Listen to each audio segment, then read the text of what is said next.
Hayatım sen geden andan dayanıp yeniden ömrü başlayabilmirəm. Getmisən mane olmamışam sənə, özüm heç bağışlayabilmirəm. Sən gedəndən sonra mən anlamışam, demə ən dəhşəti tənhalıq imiş. Sən imiş sən gətirən hər baharı, sənsiz hər yer quru səhralıq imiş. Nə qədər mən axı həsrət çəkəcəm, nə qədər dözmək olar söylə gülüm. Mən hər axşam bu ümidlə yatıram, gecə ya sən gələcəksən ya ölüm. Bir qaranlıq gecənin vahiməsi, bir sınıq pəncərənin çərçivəsi, onu çırpan küləyin vəhşi səsi mənə bəsdir səni xatırlamağa. Bir qanadsız quşun aciz baxışı, baxışından duyulan yalvarışı, üstünə nazla yağan yaz yağışı mənə bəsdir səni xatırlamağa.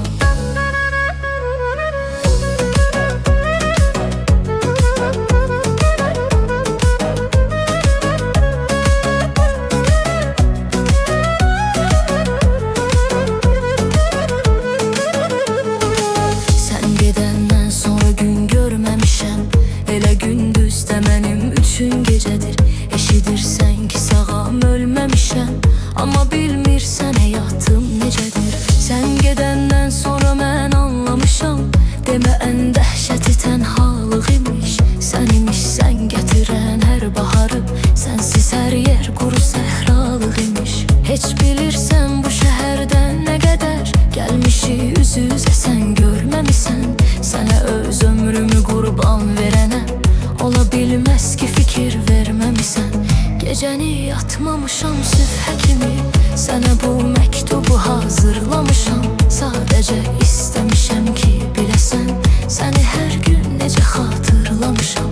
Bir qaranlıq gecənin vahiməsi, bir sınıq pəncərənin çərçivəsi, onu çırpan küləyin vəhşi səsi mənə bəsdir səni xatırlamağa.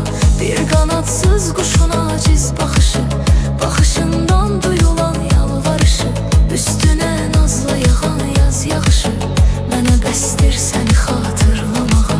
Aləm qalxsa səni məndən almağa, hamıdan alaram götürürəm səni.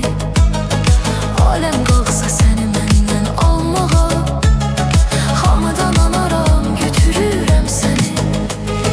Getsən də dünyanın sonuna qədər, düşərəm arxanca ötürürəm səni. Getsən də dünyanın sonuna qədər, düşərəm arxanca ötürürəm.